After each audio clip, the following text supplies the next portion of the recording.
You really did already touch on the influence of your peers and your friends and how that could be super powerful.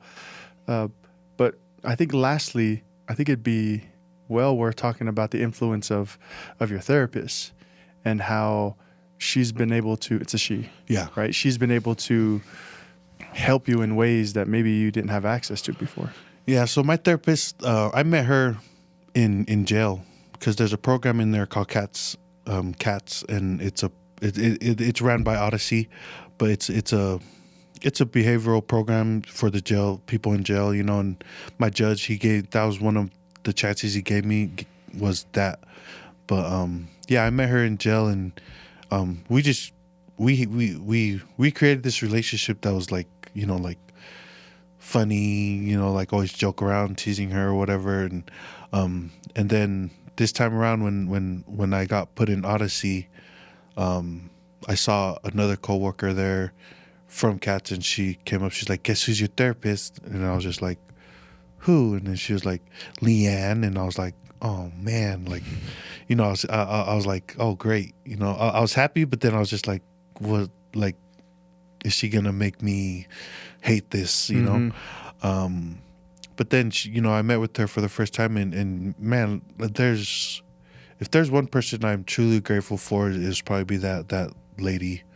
You know, aside from my family, that Leanne was probably the most impactful person that's helped saved my life in a sense. You know, she helped me to really dig down deep and really find out what was the root of everything. You know, she didn't let me do surface work. She didn't sugarcoat nothing.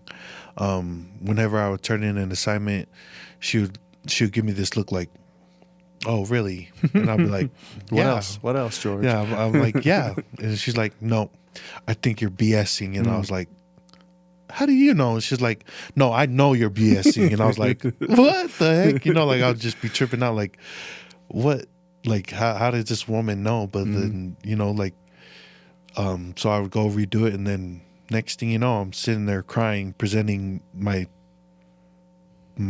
assignment, and she's just like, that's what I needed. And I was like, yeah, whatever, dude. Well, I feel like us, it goes back to that pride thing, right? Us as a people, I think maybe even us as a species, us men, we just naturally, we want to have walls up. Yeah. But especially in our culture, therapy is looked at as something like, dude, you're weak. You don't need that. Exactly. Like, figure it out, you know? But talk to that, because that's important for anyone really who has underlying issues that they need professional help with.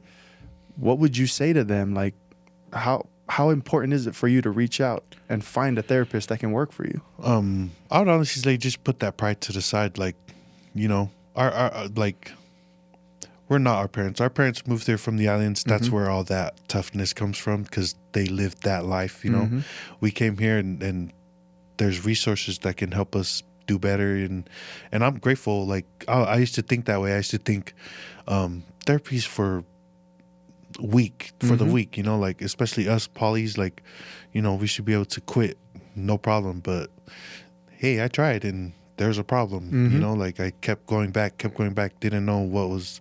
And then I finally met, you know, I finally went to Odyssey House, and that program, I saved my life, you know, it really did. And especially, you know, my therapist, Leanne, she's just an amazing woman that I am so grateful for.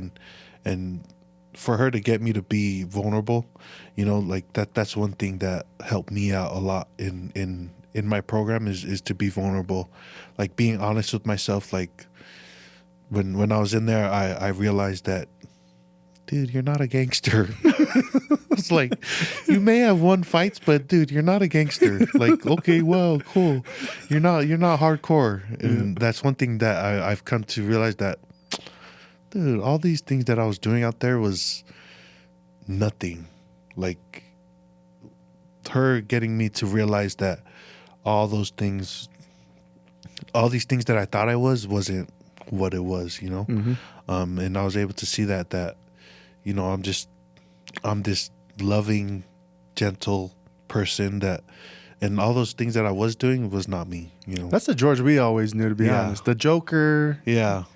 I remember in high school when I was teasing you, and you'd be like, "Get away from me," and I'd be like, That's the only George I ever knew. So the George in the streets, I was just like, he's a fraud. What is he doing? He's just getting lucky winning fights or what? Because I know when you lose fights, you lose cred. So I'm like, this guy's just getting lucky with all his fights or what? Because that's the only way he's staying in the streets.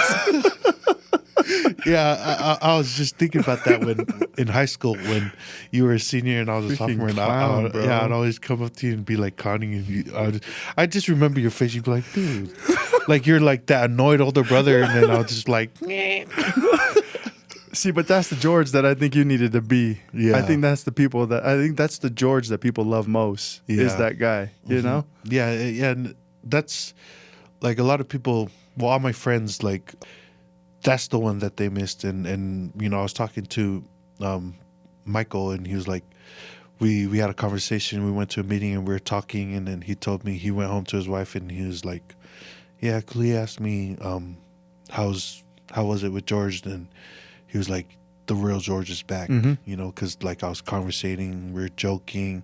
It wasn't like I was just sitting there like looking out the window, me thinking, "Oh, does he know I'm high?" Like being paranoid and things like that. Like, so yeah, like I think that's a big deal though. Like when you can, when you try and be something you're not, it's so obvious. Yeah, Yeah, like it's so easy for you to be yourself, and people know it's real. Yeah, when you're being yourself. Yeah, and a lot of people in the program, they'll be like, "Wait, what?" Like when they would hear because we write an autobiography about what we've been through and things like that, and you share it in the program. And when I shared it, people were just like, "No, you're lying. It's not you. Nope, we can't see that.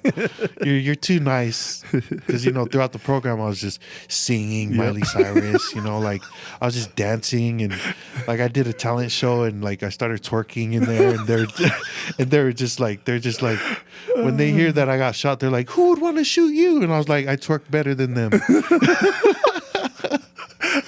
Oh man! And so like yeah, like when I finally was able to accept that, like I'm not a gangster, like I'm this nice guy, like and like I am, like my mom raised me to be this guy, You're a nice guy who happens to know how to fight. I'm a nice guy who gets lucky. You're not a gangster who fights. I'm not a gangster who fights. I know how to fight, but I just need to use it in the right areas, like protecting, things like that. And that's one thing, dude. I can't say enough that Leanne helped me to, realize that you don't need to impress these dudes. You don't need to do these things for anybody but yourself. And and I like that people know me as the funny guy. Like before I wanted people to know me as, George, yeah, he blah, blah, blah, like talking like that. But I having people know me as this guy is way better. And like